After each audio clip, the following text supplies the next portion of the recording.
സമ്പത്തിൻ്റെ സുവിശേഷം എന്ന സാമ്പത്തിക പഠന വിചിന്തന പരമ്പരയിലേക്ക് വീണ്ടും എല്ലാവർക്കും സ്വാഗതം. നമ്മുടെ വിവിധ എപ്പിസോഡുകളിലായി സമ്പത്ത് കൈകാര്യം ചെയ്യുന്നതുമായിട്ട് ബന്ധപ്പെട്ട പ്രായോഗികവും താത്വികവുമായ വശങ്ങളാണ് നമ്മൾ ചിന്തിച്ചു കൊണ്ടിരിക്കുന്നത്.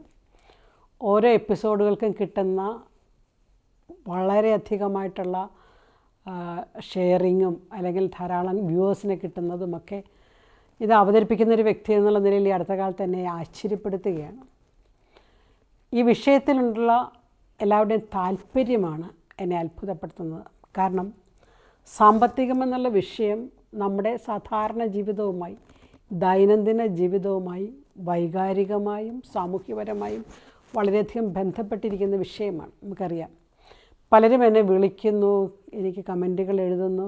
വിളിക്കുന്ന പലരും സാമ്പത്തിക കടക്കണിയിൽ നിന്നുകൊണ്ട് വിഷമിക്കുന്ന ഒത്തിരി പേര് വിളിക്കുന്നുണ്ട്. ഇന്ത്യക്കകത്തും പുറത്തുമായിട്ടുള്ള ധാരാളം പേർ.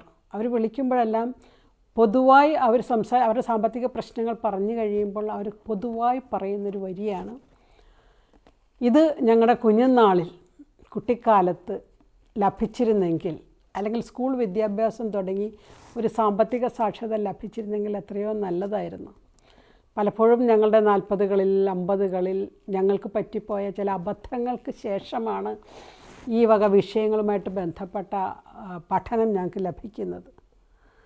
അത് വളരെ വലിയൊരു കുറവായി അനുഭവപ്പെടുന്നു എന്ന് പൊതുവായി എല്ലാവരുടെയും ഇടപെടലുകളിൽ നിന്നും അല്ലെങ്കിൽ ഫോൺ വിളികളിൽ നിന്നുമൊക്കെ അല്ലെങ്കിൽ അവരുടെ മെയിലിൽ നിന്നൊക്കെ ഞാൻ മനസ്സിലാക്കുന്നത്. ഫിനാൻഷ്യൽ കൺസൾട്ടൻസിക്കായിട്ട് വിളിക്കുന്നവരുമൊക്കെ ധാരാളമുണ്ട്. എന്തുകൊണ്ടാണ് നമ്മുടെ തുടക്കം മുതൽ നമുക്കിത് സംഭവിക്കാതെ പോയത് എന്നത് വിദ്യാഭ്യാസപരമായ ഒരു ചിന്തയ്ക്ക് വിധേയമാക്കേണ്ട ഒരു കാര്യമാണ്.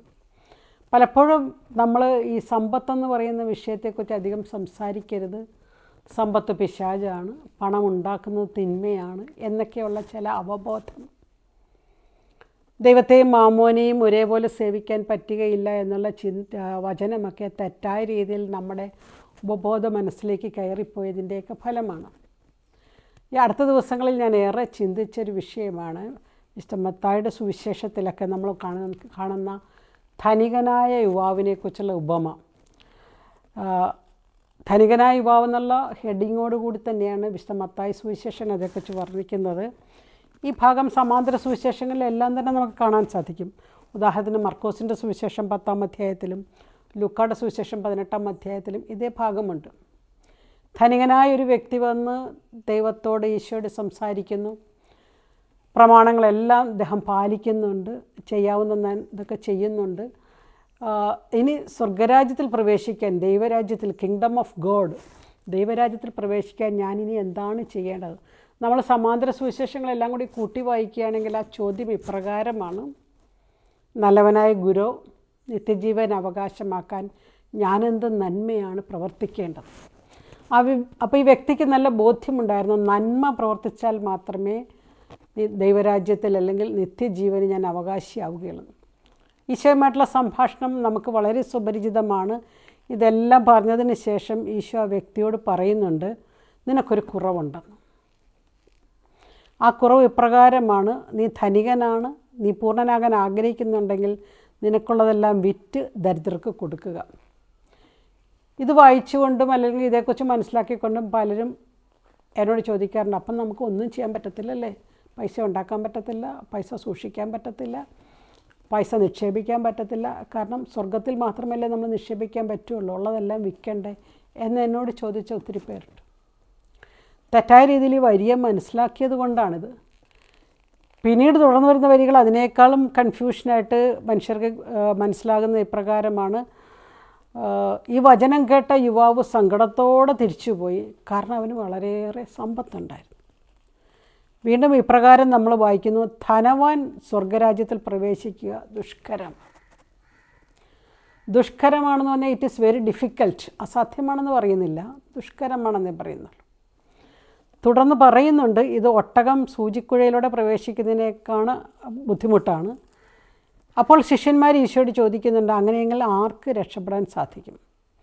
യേശു അവരെ നോക്കി പറഞ്ഞു, മനുഷ്യർക്കിത് അസാധ്യമാണ്, എന്നാൽ ദൈവത്തിന് എല്ലാം സാധ്യമാണ്. അപ്പോൾ it is impossible four man but for God everything is possible.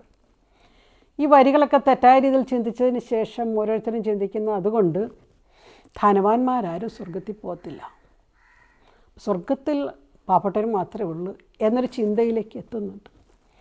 ഈ വിഷയം നമ്മൾ ചിന്തിച്ച് വരുമ്പോഴാണ് നമ്മൾ ഈ മത്തായി സുവിശേഷകനെ തന്നെ ഞാൻ എടുക്കാൻ കാരണം, Mathai Suviseshakan ധനവാനായിരുന്നു.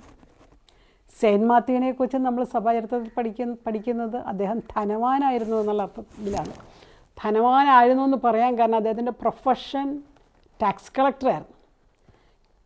Customs duty collect ചെയ്യുന്നൊരു വ്യക്തിയായിരുന്നു സെയിൻറ്റ് മാത്യു.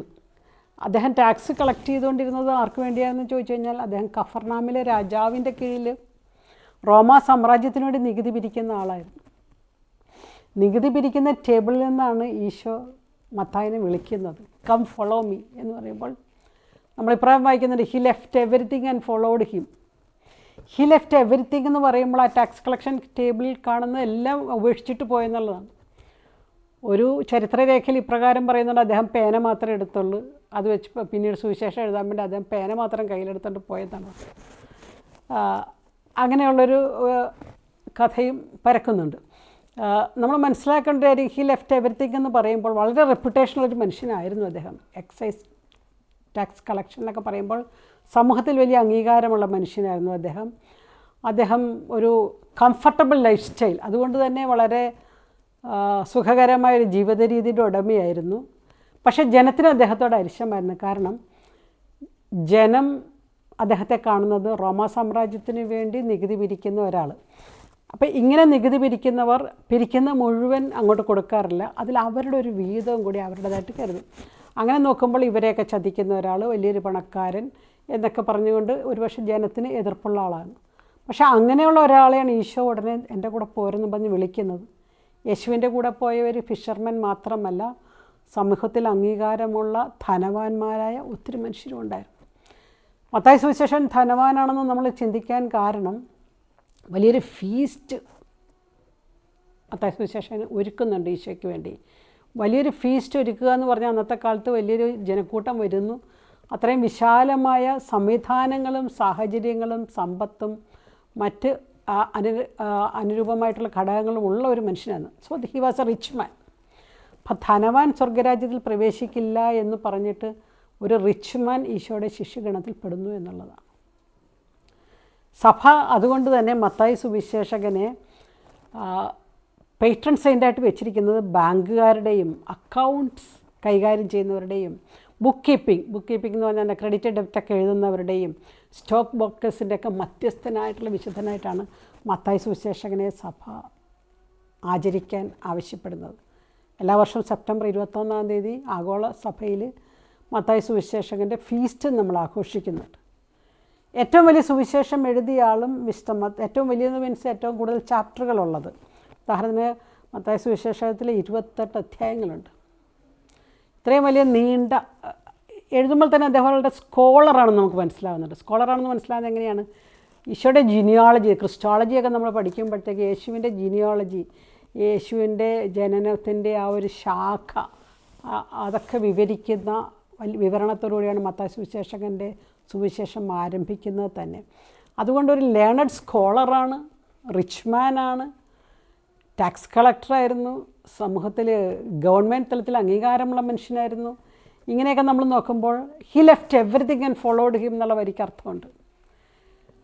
അപ്രകാരം വിട്ടുപോയ മത്തായി സുവിശേഷനെ കൃത്യമായിട്ട് ഈ സംഭവം മനസ്സിലാക്കാനും എഴുതാനും പറ്റും. ആ വചനം കേട്ട യുവാവ് സങ്കടത്തോടെ തിരിച്ചുപോയി. കാരണം അവന് വളരെയേറെ സമ്പത്തുണ്ടായിരുന്നു. നമുക്കറിയാം, ഈശോയുടെ അടുക്കുന്നതിൽ നിന്ന് ആ ധനികനായ യുവാവിനെ പിന്തിരിപ്പിച്ച ഘടകം അവൻ്റെ സമ്പത്തായിരുന്നു. ഓരോരുത്തർക്കും വ്യത്യസ്തമായ കാര്യങ്ങളാണ് ഉപേക്ഷിക്കേണ്ടത്. ഈ വ്യക്തിക്ക് സ്വത്താണെങ്കിൽ ചിലർക്ക് ഉപേക്ഷിക്കേണ്ടത് അവരുടെ അഹങ്കാരമായിരിക്കാം.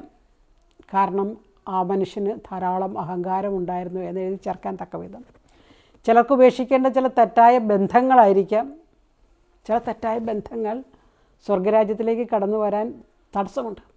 അപ്പോൾ അങ്ങനെയുള്ള വ്യക്തിയോട് ഈ കോണ്ടെക്സ്റ്റിൽ ദൈവം പറയുന്നത്, നിനക്കൊരു കുറവുണ്ട്, നീ ആ തെറ്റായ ബന്ധം ഉപേക്ഷിക്കുക, എന്നിട്ട് എന്നെ അനുഗമിക്കുക. വേറെ ചിലർക്ക് ഉത്തരവാദിത്വ ബോധമില്ലായ്മയായിരിക്കാം. കുടുംബത്തിൻ്റെ ആവശ്യങ്ങളൊന്നും നോക്കുന്നില്ല, ഇങ്ങനെ മറ്റുള്ളവരുടെ കാര്യങ്ങളൊക്കെ നോക്കിക്കൊണ്ട് പോകുന്നു. കഴിഞ്ഞ ദിവസം രാഷ്ട്രീയത്തിൽ വളരെ ശക്തമായി പ്രവർത്തിക്കുന്ന ഒരു രാഷ്ട്രീയ നേതാവ്, ഒരു സ്ത്രീയാണ്, എന്നോട് പറയുമായിരുന്നു, വേറെ ചിലരെക്കുറിച്ച് പറയുമായിരുന്നു, പുറമേ അദ്ദേഹത്തിന് നല്ല ക്ലീൻ ഇമേജ് ഉണ്ട്. ക്ലീൻ ഇമേജ് എന്ന് പറഞ്ഞു കഴിഞ്ഞാൽ എല്ലാവർക്കും വേണ്ടപ്പെട്ട ഒരാളാണ്, എല്ലാവരുടെ എല്ലാ ആവശ്യങ്ങളിലും അയാളുണ്ട്, മറ്റുള്ളവരുടെ മുമ്പിൽ നല്ലൊരു മനുഷ്യനാണ്, വേറെ ചിലരുടെ മുമ്പിൽ വിശുദ്ധനായൊരു മനുഷ്യനാണ്. പക്ഷേ സ്വന്തം ഭാര്യയുടെ കാര്യങ്ങളോ കുടുംബത്തിൻ്റെ കാര്യങ്ങളോ വീട്ടിലെ കാര്യങ്ങളോ ലീസ്റ്റ് ബോധേഡാണ്. ഇത് പറഞ്ഞ കൂട്ടത്തിൽ രാഷ്ട്രീയ നേതാവ് എന്നോട് പറയണേ, പുറമേ ഇത്രയും വിശുദ്ധനായ ഇമേജ് സൃഷ്ടിച്ചുകൊണ്ട് ഇങ്ങനെ കപടതൊക്കെ ചെയ്യുന്നത് കൊണ്ട് ഒരിക്കലും സ്വർഗത്തിൽ പോകാൻ പാടില്ല ടീച്ചറെ എന്നോട് പറയുകയാണ്. ആ നേതാവ് ഒരിക്കലും സ്വർഗത്തിൽ പോകാൻ പാടില്ല. തമാശയും കാര്യവും അതിനകത്തുണ്ട്. കാരണം നിനക്കൊരു കുറവുണ്ട്, നിൻ്റെ കുടുംബത്തോടുള്ള ഉത്തരവാദിത്വം നോക്കാതെ പോകുന്നു. അപ്പോൾ ഓരോരുത്തർക്കും ഓരോ കുറവുണ്ട് എന്ന കാര്യം ബോധ്യപ്പെടുത്താനാണ് മത്തായി സുവിശേഷകൻ ധനികനായ യുവാവ് എന്നുള്ള കാര്യം നമ്മളോട് പറഞ്ഞിരിക്കുന്നത്, അല്ലെങ്കിൽ ഈ ഒരു സംഭവം ഇത്ര കാര്യമായിട്ട് വിശദീകരിച്ചിരിക്കുന്നത്. തുടർന്നുള്ള ഭാഗത്തിൽ ഈ ഒരു ധനികൻ സ്വർഗരാജ്യത്തിൽ പ്രവേശിക്കത്തില്ല എന്ന് പറയുമ്പോഴാണ് പലർക്കും കൺഫ്യൂഷനായിട്ട് വരുന്നത്. എന്നാൽ മത്തായി സുവിശേഷകൻ തന്നെ തൻ്റെ 27-ാം അധ്യായത്തിൽ മറ്റൊരാളെക്കുറിച്ച് പറയുന്നുണ്ട്. 27-ാം അധ്യായത്തിൽ ഒരു ജോസഫിനെക്കുറിച്ച് പറയുന്നുണ്ട്. ആ ഭാഗം നിങ്ങൾക്ക് വേണ്ടി വായിക്കാൻ ഞാൻ ആഗ്രഹിക്കുന്നു. കാരണം ഇവ രണ്ടും തമ്മിൽ കണക്റ്റ് ചെയ്യുന്നതാണ് നമ്മുടെ ഈ എപ്പിസോഡ്. മത്തായി സുവിശേഷകൻ്റെ 27-ാം അധ്യായം നമ്മൾ വായിക്കുന്നത് 27-ാം അധ്യായത്തിൽ യേശുവിൻ്റെ സംസ്കാരവുമായിട്ട് ബന്ധപ്പെട്ടതാണ്. 57-ാം വാക്യമാണ് ഞാൻ വായിക്കുന്നത്. നിങ്ങളുടെ കയ്യിൽ സുവിശേഷം ഉണ്ടെങ്കിൽ, ബൈബിൾ ഉണ്ടെങ്കിൽ നിങ്ങൾക്ക് എടുക്കാം. വിശുദ്ധ മത്തായി അറിയിച്ച സുവിശേഷം 27-ാം അധ്യായം 57-ാം വാക്യം. വൈകുന്നേരമായപ്പോൾ അരിമത്തിയക്കാരൻ ജോസഫ് എന്ന ധനികൻ അവിടെ എത്തി. റിച്ച് മാൻ. അരിമത്തിയക്കാരൻ ജോസഫ് എന്നുള്ള ധനികൻ അവിടെ എത്തി. മത്തായി സുവിശേഷൻ എഴുതുകയാണ്, അവനും യേശുവിൻ്റെ ശിഷ്യനായിരുന്നു. അപ്പോൾ യേശുവിൻ്റെ ശിഷ്യന്മാരുടെ ഇടയിൽ ധനികന്മാരാരുമില്ല, കാരണം ധനവാന്മാർ സ്വർഗ്ഗരാജ്യത്തിൽ പ്രവേശിക്കത്തില്ലല്ലോ എന്ന നമ്മളുടെ തെറ്റായ ചിന്തയ്ക്ക് വിരാമമിടുന്ന വരിയാണത്. യേശുവിൻ്റെ ശിഷ്യഗണത്തിൽ ധനികരും ഉണ്ടായിരുന്നു. അവൻ പീലാത്തോസിൻ്റെ അടുത്ത് ചെന്ന് യേശുവിൻ്റെ ശരീരം ചോദിച്ചു. അത് അവന് വിട്ടുകൊടുക്കാൻ പീലാത്തോസ് കൽപ്പിച്ചു. ഒരു യാചനയുമായിട്ട് ചെന്നപ്പോൾ തന്നെ ഒരു ഓർഡർ കിട്ടുക എന്ന് പറയുമ്പോൾ അത്രമാത്രം പ്രധാനപ്പെട്ടൊരു വ്യക്തിയാണ് അരിമത്യക്കാരൻ ജോസഫ്. ശുചിയായൊരു തുണിയിൽ പൊതിഞ്ഞ്, ചില ചരിത്രരേഖകൾ പറയുന്നത് ലിനൻ തുണിയിൽ പൊതിഞ്ഞു എന്നുള്ളതാണ്. വിലയേറിയ ലിനൻ തുണിയിൽ യേശുവിൻ്റെ ശരീരം പൊതിഞ്ഞു. പാറയിൽ വെട്ടിയുണ്ടാക്കിയ തൻ്റെ പുതിയ കല്ലറയിൽ സംസ്കരിച്ചു. യുസി, അരിമത്യക്കാരൻ ജോസഫിൻ്റെ ന്യൂ ടോംബ്, സ്വന്തമായൊരു കല്ലറയുണ്ടായെന്ന് മാത്രമല്ല പുതിയ കല്ലറയുണ്ടായെന്നൊക്കെ പറയുമ്പോൾ അത്രമാത്രം റിച്ച് മാനാണ് ഈ അരിമത്യക്കാരൻ ജോസഫ്. ഒരു വലിയ കല്ലും അവിടെ ഉരുട്ടി വെച്ചിട്ട് അവൻ പോയി. ഈ അരിമത്യക്കാരൻ ജോസഫിനെ കുറിച്ച് നമ്മൾ ചിന്തിക്കുമ്പോൾ 2-3 കാര്യങ്ങൾ നമ്മൾ മനസ്സിലാക്കുന്നു. He was a rich man, he was a disciple of Jesus, and he gave a good burial to Jesus in his own tomb. ഒരു ധനികനായ യേശുവിൻ്റെ ശിഷ്യനായ ജോസഫ് തൻ്റെ ഗുരുനാഥൻ്റെ ശവശരീരം കല്ലറയിൽ സൂക്ഷിക്കാൻ തക്കവിധം വിശാലമായിട്ട് തനിക്കുള്ളതെല്ലാം വിട്ടുകൊടുക്കാൻ മനസ്സുള്ളൊരു വ്യക്തിയായിരുന്നു. ഇതെൻ്റെ കല്ലറയാണ്, എൻ്റെ കുടുംബത്തിൻ്റെ കല്ലറയാണെന്നുള്ളതല്ല, താൻ സ്നേഹിക്കുന്നവർക്ക് വേണ്ടി, തന്നെ ആഗ്രഹിക്കുന്നവർക്ക് വേണ്ടി തനിക്കുള്ളതെല്ലാം. ഇവിടെയാണ് നമ്മൾ ധനികനായ യുവാവിൻ്റെ ഉപമയായിട്ട് കണക്ട് ചെയ്യേണ്ടത്. നിനക്കൊരു കുറവുണ്ട്. ആ മനുഷ്യൻ ആ കുറവ് മനസ്സിലാക്കിയെങ്കിലും ആ കുറവിൽ നിന്ന് ഡിറ്റാച്ച്ഡ് ആകാൻ വിഷമിച്ചു. യേശു അവനെ സങ്കടത്തോടെ നോക്കി. അവൻ പോയി. കാരണം അവനേറെ സമ്പത്തുണ്ടായിരുന്നു. അപ്പോൾ സമ്പത്തുണ്ടാക്കുന്നതിലല്ല കാര്യമിരിക്കുന്നത്. അപ്പോൾ ധനവാനായ അരിമത്യക്കാരൻ ജോസഫിൻ്റെ കല്ലറയിൽ നിന്നാണ് ഈശോ ഉത്ഥാനം ചെയ്തതെന്ന് പറഞ്ഞു. യേശു ഉത്ഥാനം ചെയ്ത ഒരു ധനികൻ്റെ കല്ലറയിൽ നിന്നാണ്. നമ്മൾ മനസ്സിലാക്കേണ്ട വലിയൊരു സത്യമാണിത്. പണം ഉണ്ടാക്കുക എന്നുള്ളതല്ല പ്രധാനപ്പെട്ടത്, പണത്തോടുള്ള നമ്മുടെ സമീപനമാണ് വളരെ പ്രധാനപ്പെട്ടത്. കഴിഞ്ഞ ദിവസം ഒരു വ്യക്തി എന്നോട് പറയുകയായിരുന്നു, എനിക്ക് നന്നായിട്ട് പഠിക്കാനൊക്കെ കഴിവുണ്ടായിരുന്നു, എനിക്ക് നല്ല രീതിയിൽ ബിസിനസ് ചെയ്യാനൊക്കെ സാഹചര്യങ്ങളൊക്കെ ഉണ്ടായിരുന്നു, പക്ഷെ ഞാൻ എല്ലാം ഉഴപ്പി. എന്തിനാണ് ഇത്രയൊക്കെ പോരെ, ഇതൊക്കെ പോരെ. ഞാൻ തന്നെ എനിക്ക് ഇങ്ങനൊരു ബൗണ്ടറി ലൈൻ വരച്ചു, ഇങ്ങനെയൊക്കെ മതി. നല്ല കാര്യമാണ്. പക്ഷേ നമ്മളിലൂടെ സംഭവിക്കേണ്ട വലിയൊരു നന്മയുടെ കവാടം. ഇന്ന് തൊഴിൽ അന്വേഷിച്ച് നടക്കുന്നവരും തൊഴിൽ ദാതാക്കളും തമ്മിലുള്ള വിനിമയത്തിൻ്റെ കാലമാണല്ലേ. ഞങ്ങളൊക്കെ കോളേജിൽ പഠിപ്പിക്കുന്നവരും ക്യാമ്പസ് പ്ലേസ്മെൻറ്റിൽ നമ്മളിങ്ങനെ ഇരിക്കുമ്പോൾ തൊഴിൽ അന്വേഷകരെ തേടി തൊഴിൽ ദാതാക്കൾ വരികയാണ്.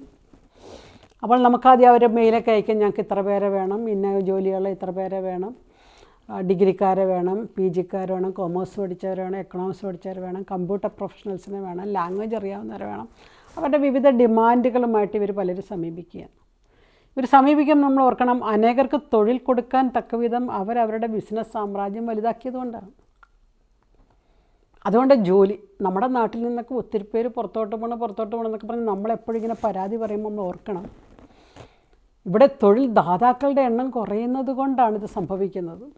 ഇവിടെ തൊഴിലെടുക്കാനും മെച്ചപ്പെട്ട തൊഴിൽ സാഹചര്യങ്ങളിലൂടെ ജീവിക്കാനും ഇവിടുത്തെ ആളുകൾക്ക് സാധിക്കാതെ വരുന്നത് കൊണ്ടാണ് ജനം പുറത്തോട്ട് പോകുന്നത്. പുറത്ത് പോകുമ്പോഴും അവർ 5 വർഷം അല്ലെ മാക്സിമം 10 വർഷം എന്ന് പറഞ്ഞ് പോയിട്ട് പിന്നെ പലരും തിരിച്ചു വരാത്തത് നാട്ടിൽ വന്നിട്ട് എന്ത് ചെയ്യാനാണ്, എങ്ങനെ ജീവിക്കാനാണ് എന്നുള്ള ചിന്ത കൊണ്ടാണ്. എന്തുകൊണ്ടാണ് ഈ ചിന്ത വരുന്നത്?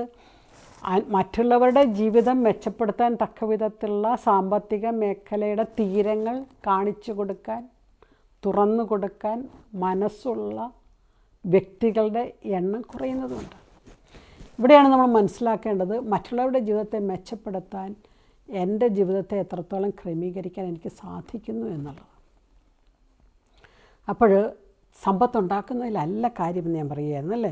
സമ്പത്തുണ്ടാക്കുന്നതിലല്ല, സമ്പത്തിനോടൊരു ഹ്യൂമാനിറ്റേറിയൻ അപ്രോച്ച് ഉണ്ടാവുക എന്നുള്ളതാണ്. മാനുഷികമായൊരു അപ്രോച്ച്. നമ്മൾ തൊഴിലെടുക്കുന്ന സ്ഥലങ്ങൾ നമ്മൾ പരിശോധിച്ചാൽ അറിയാം. നമ്മൾ തൊഴിലെടുക്കുന്ന സ്ഥലങ്ങളിൽ നമുക്ക് ഈ തൊഴിൽ തരാൻ തക്കവിധം ആ സ്ഥലങ്ങൾ ക്രമീകരിച്ച ആളുകളുണ്ട്. ചില തൊഴിൽ മേഖലകളിലോട്ടൊക്കെ ഞാൻ ക്ലാസ് എടുക്കാനോ പ്രസംഗിക്കാനോ ഒക്കെ ആയിട്ട് എന്നെ വിളിക്കും, ഓണമായിട്ടോ ക്രിസ്മസൊക്കെ ആയിട്ട്. ഞാൻ വിളിക്കുമ്പോൾ അവരോട് പറയുന്നൊരു പ്രധാനപ്പെട്ട തലമുണ്ട്, നിങ്ങൾക്ക് തൊഴിൽ തന്ന സാഹചര്യങ്ങളെയും തൊഴിൽ തന്ന വ്യക്തികളെയും കുറിച്ച് ഇവിടെ തന്നെ ഇരുന്ന് നിങ്ങൾ കുറ്റം പറയുന്ന പ്രവണതയുണ്ടെങ്കിൽ അത് നിർത്തണം. ആ പ്രവണത വളരെയധികമുണ്ട്.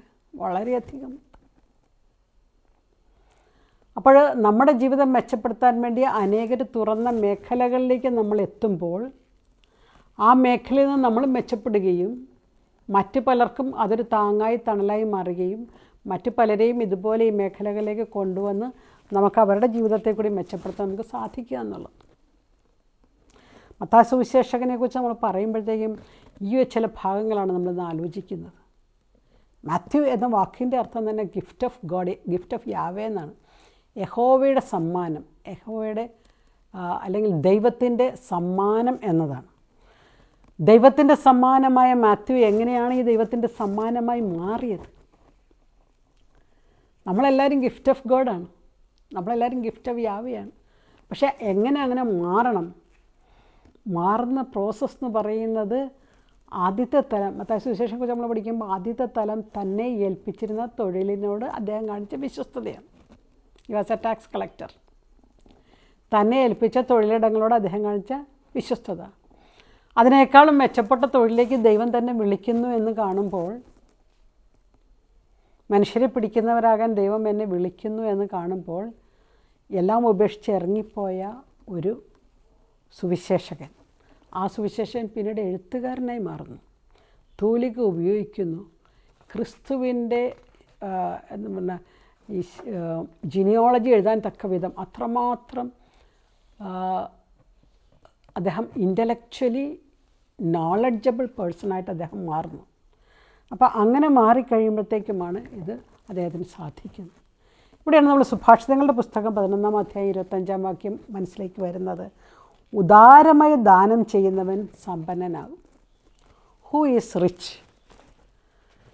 One who graciously generously ready to give to others.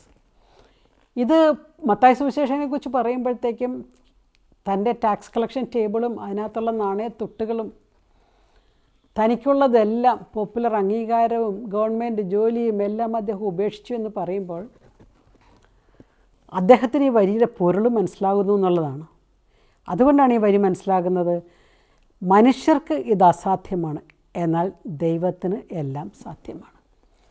Mathai സുവിശേഷകന് അത് സാധ്യമായി തോന്നി, സാധ്യമായി വന്നു. മത്തായി സുവിശേഷകന് അത് വളരെ സാധ്യമായി മാറി. അതുകൊണ്ട് ഈ ഭാഗം മത്തായി സുവിശേഷകന് കൃത്യമായിട്ട് എഴുതാൻ സാധിക്കുന്നു എന്നുള്ളതാണ്. അപ്പോൾ നമ്മുടെ ജീവിതത്തിലേക്ക് നമ്മൾ വരുമ്പോൾ സമ്പത്തുണ്ടാക്കുന്നതിലല്ല വിഷയം. നമ്മൾ സമ്പത്തുണ്ടാക്കുന്നത് ദൈവം തരുന്ന താലന്തുകൾ ഉപയോഗിച്ചോ, നമ്മുടെ സർഗ്ഗശേഷി ഉപയോഗിച്ചോ, നമ്മുടെ സമയമോ ആരോഗ്യമോ കഴിവോ ഒക്കെ ഉപയോഗിച്ചായിരിക്കും നമ്മൾ സമ്പത്തുണ്ടാക്കുന്നത്. പക്ഷേ സമ്പത്ത് തരുന്ന ദൈവത്തെ നമ്മൾ മറക്കരുത്. സമ്പത്തുണ്ടാക്കാനുള്ള ക്രയശേഷിയും ആരോഗ്യവും പണവും അറിവും തന്നതുകൊണ്ടാണ് നമ്മളതെല്ലാം ഉപയോഗിച്ചത്. ചില മനുഷ്യരൊക്കെ പറയുന്ന വാക്കുണ്ട്, എനിക്ക് വളരെ വിഷമമുള്ളൊരു വാക്കാണ് അത് കേൾക്കുമ്പോൾ. I M A self made man. I M A self made മാൻ. നിങ്ങൾ കേട്ടിട്ടുണ്ടോയെന്ന് അറിയത്തില്ല. ഞാൻ അങ്ങനെ സ്വയം എന്നെ തന്നെ സൃഷ്ടിച്ചെടുത്ത ഒരാളാണെന്ന്. എന്ന് പറഞ്ഞാൽ ആരുടെയും സഹായമില്ലാണ്ടാണ് ഞാൻ ഇവിടം വരെ വളർന്നു വന്നത്. അഹങ്കാരത്തിൻ്റെ വാക്കുകളാണ് കേട്ടോ. 9 മാസം ഒരു വയറ്റിലായിരുന്നു. 2 വയസ്സ് വരെ സ്വന്തം കാര്യങ്ങളൊന്നും, തോന്നുന്നിടത്ത് കിടക്കും, തോന്നുന്നിടത്ത് വായിൽ വയ്ക്കും, തോന്നുന്നിടത്ത് വിസർജിക്കും. ആ കാലഘട്ടം 10 വയസ്സ് വരെ ആശ്രിതനായിരുന്നു. കുളിപ്പിക്കാനും ഉടുപ്പിക്കാനും എല്ലാത്തിനും മനുഷ്യരുടെ ചുറ്റുമുണ്ട്. സ്കൂളിൽ കൊണ്ടുപോകാൻ കൊണ്ടുവരാൻ. ഒരു 15 വയസ്സാകുമ്പോൾ പറയാൻ തുടങ്ങുന്നത് എൻ്റെ കാര്യം നോക്കാൻ എനിക്കറിയാം. എന്ത് മണ്ടത്തരാ പറയുന്നതല്ലേ, എൻ്റെ കാര്യം നോക്കാൻ എനിക്കറിയാം. എന്നെ കേൾക്കുന്ന മാതാപിതാക്കൾക്കറിയാം, മക്കളിൽ നിന്ന് ഇങ്ങനത്തെ വരികളൊക്കെ കേട്ട് വേദനിക്കുന്ന എത്രയും മാതാപിതാക്കളുണ്ട്. കഴിഞ്ഞ കാലങ്ങളെല്ലാവരും മറന്നു. അപ്പോൾ നമ്മുടെ ജീവിതത്തിൽ കഴിഞ്ഞ കാലങ്ങളിൽ നമ്മളെ നയിച്ച ദൈവത്തെ മറന്നുകൊണ്ട് നമുക്ക് ദൈവം തന്ന ക്രയശേഷി, പണം, സമ്പത്ത്, ആരോഗ്യം, ഭക്ഷണം ഇതെല്ലാം ഉപയോഗിച്ച് നമ്മുടെ ജീവിതത്തെ നമ്മൾ മെച്ചപ്പെടുത്താൻ ശ്രമിക്കുന്നു. അങ്ങനെ നമ്മൾ സമ്പത്തുണ്ടാക്കുന്നതിൽ ഒരു അനീതിയുമില്ല. ഒപ്പം അനേകരുടെ ജീവിതത്തെയും പച്ചപിടിപ്പിക്കാൻ ശ്രമിക്കണം. മറ്റുള്ളവരുടെ ജീവിതത്തിൽ നമ്മളെ ചുറ്റിപ്പറ്റി നിൽക്കുന്ന ജീവിതങ്ങൾ, കുടുംബത്തിലാകാം, നാട്ടിലാകാം, ഇടവകയിലാകാം, നമ്മളെ ചുറ്റിപ്പറ്റി നിൽക്കുന്ന ജീവിതങ്ങളെ മെച്ചപ്പെടുത്താനുള്ളൊരു വിളിയും നമുക്കുണ്ട്. ആ വിളിയാണ് ഇന്നത്തെ പ്രധാനപ്പെട്ട ചിന്ത. നിനക്കൊരു കുറവുണ്ട്. ആ കുറവ് എന്താണെന്ന് ഇന്നത്തെ ദിവസം കണ്ടുപിടിക്കുക. ഈ എപ്പിസോഡ് കേൾക്കുന്നവർ കണ്ടുപിടിക്കുക, എൻ്റെ കുറവ് എന്താണ്. പണത്തോടുള്ള അമിതമായ ആർത്തിയാണോ എൻ്റെ പ്രശ്നം? പണം പിശാചാണെന്നും പറഞ്ഞിട്ട് ഒരു പണിയും ചെയ്യാതിരിക്കുന്നതാണോ എൻ്റെ പ്രശ്നം? പണം തിന്മയാണെന്നും പറഞ്ഞിട്ട് പണക്കാരൻ മുഴുവൻ അധിക്ഷേപിക്കുന്നതാണോ എൻ്റെ പ്രശ്നം? അവർക്ക് ഇവർക്കൊക്കെ പണമുണ്ട്, എനിക്ക് മാത്രം ഇല്ല എന്നും പറഞ്ഞിട്ട് നിരാശയിൽ കഴിയുന്നതാണ് എൻ്റെ പ്രശ്നം. നിനക്കൊരു കുറവുണ്ട്. ദൈവത്തിലേക്ക് വരാൻ നമുക്ക് ഓർക്കണം. ധനികനായ യേശുവിൻ്റെ ശിഷ്യനായ അരിമത്യക്കാരൻ ജോസഫിൻ്റെ കല്ലറയിൽ നിന്ന് ഉത്ഥാനം ചെയ്യാൻ ഇടം കൊടുത്ത ജോസഫ് തനിക്കുള്ളതെല്ലാം നൽകി. അവൻ്റെ സ്വന്തമായ പുതിയ കല്ലറ വരെ നൽകി. ഈ ഒരു വളർച്ചയിലേക്കാണ് ഇന്നത്തെ വചനവിചിന്തനം നമ്മളോട് പറയുന്നത്. അതുകൊണ്ട് സ്വർഗത്തിൽ ധനവാന്മാരുണ്ട് കേട്ടോ. അതുകൊണ്ടാണ് നമ്മൾ saint Joseph of അരിമത്യ, saint Mathew the tax collector എന്നൊക്കെ പറയുന്നത്. അവരെല്ലാം സെയിൻസായി എന്ന് പറഞ്ഞാൽ അവരെല്ലാം ദൈവത്തിൻ്റെ കൂടെയുണ്ട്. സ്വർഗത്തിൽ ധനവാന്മാരുണ്ട്. ധനത്തോടുള്ള അമിതമായ അറ്റാച്ച്മെൻ്റ് ഇല്ലാതെ ജീവിക്കുന്ന ഏതൊരുവനും ദൈവരാജ്യത്തിലാണ്, നിത്യജീവൻ അവകാശമാക്കുന്നുണ്ട്.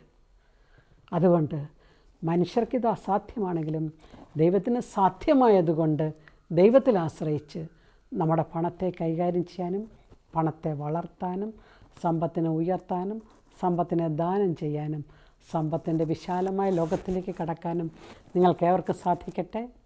നന്ദി.